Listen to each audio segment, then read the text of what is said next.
Fuck yeah!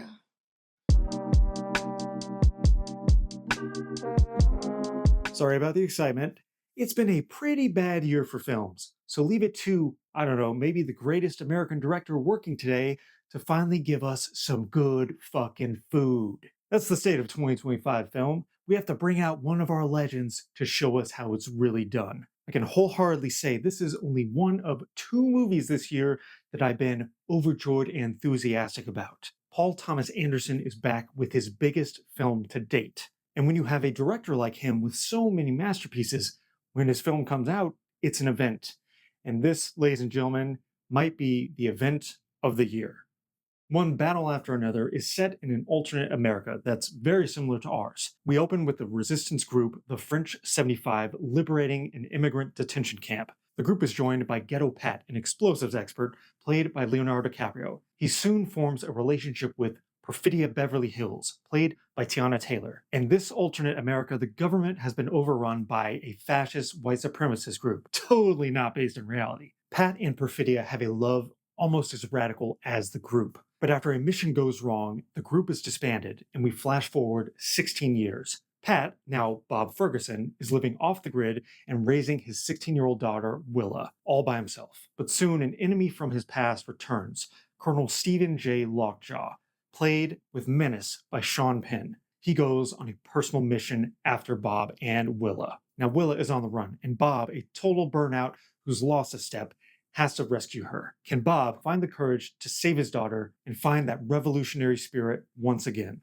I say this as his first epic, but truly his filmmaking from his start up until now has always had an epic quality to it. Whether it was the enormous ensembles of Boogie Nights and Magnolia, or the mythic qualities of There Will Be Blood and The Master, PTA has always dissected America. He's always turned it inside out. His movies are about found families, outsiders, and people who are trying to get their slice of the American dream by any means necessary. One battle after another is his most political film, and this could not have come out at a more incendiary moment. I joked before, but PTA's alternate America is not very different from where we are today. There are images here of undocumented immigrants in detention camps, of militarized police raiding cities, of protesters being bombarded by the police and the military, of a colonel high up on the food chain making any and every excuse to legitimize his raid on the cities and on our most vulnerable. And in that way, this is Anderson's scariest film. He hasn't made a contemporary film in over 20 years since Punch Drunk Love, so to see him finally move into the modern era and embrace it with both arms wide open, which includes all the technology and messiness and generational divides and frightening day-to-day realities we experience, just off of that, it is thrilling from minute one. First 30, 40 minutes of this are like an extended montage. It's go, go, go as we learn about this radical group, the French 75, and really what they're up against. And within that first 30 minutes is Tiana Taylor as Perfidia Beverly Hills. With her performance, it's like lighting an explosion, having it go off, and that just pushes us into the rest of the film. She's this combination of arrogance, boisterousness, zealotry, and sexiness. So when we do jump forward in time with Leo's Bob Ferguson, well, it's a stark contrast. The once vivacious and energetic young revolutionary is now just a stoned burnout.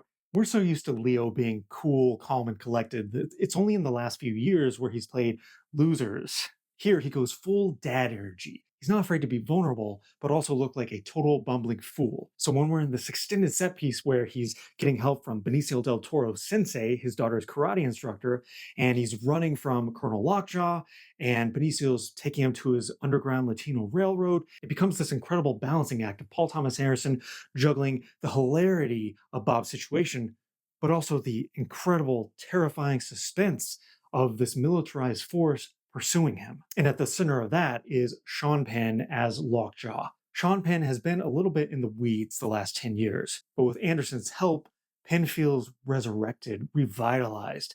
It's really funny casting too, because Penn, a bleeding heart liberal, is playing the biggest fascist piece of shit you've ever seen. And Anderson is not afraid to play him, the menacing bad guy, for comedy also. Lockjaw's world is one of shady back rooms and exclusive clubs and nerdy, pathetic, white supremacist power structures. Anderson not only gets to the psychology of a former radical who has put the cause behind him, but also the psychology of a small, brittle man who has to bully and terrorize the most vulnerable to feel alive and bigger than he actually is. And even though this is a film that Anderson has been working on for years, he is such a great writer.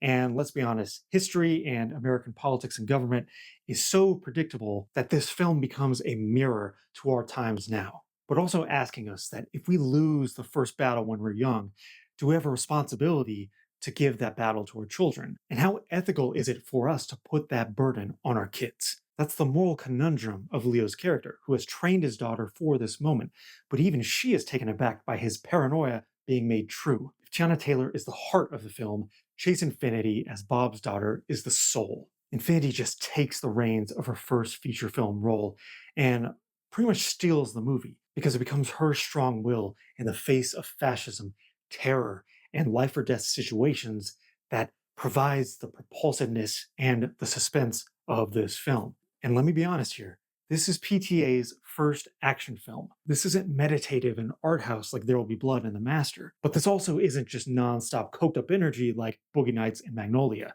And Anderson, using his filmmaking knowledge and skill over a 25 plus year career, directs the shit out of action scenes, whether it's a chase over rooftops or the Underground Railroad scenes where Bob goes down basement after basement and through tunnels just to survive and get to the next stage of his mission to find his daughter. And it all culminates with the end, with a car chase that I think will go down in the new canon. A car chase that is so deceptively simple, but so incredibly well shot. I'm amazed no one's ever done it like this before. You have to go all the way back, like 50 years, to recall something like Steven Spielberg's Duel to find a car chase this imaginative. And though this may be Anderson's most mainstream film, his identity is all over it. It's really what we want from big auteur cinema. Their voice filtered through insane budgets and giving something that's thrilling but also deeply personal. One Battle After Another is a total triumph from Paul Thomas Anderson. This movie's already being anointed a new classic, and I know I'm stingy with 5 stars. I have to give movies some time before I can anoint them as immortal. It's definitely hard when Paul Thomas Anderson has so many incredible films, but I can safely say that One Battle After Another is an essential 4.5 stars out of 5. If you like this review, please like and subscribe or follow me on Letterboxd at RamirezS316. I know a lot of people hate politics in their movies, but because this is such a dangerous time in America, and because I've become inspired by this film, I have one thing to say. Fuck all fascists.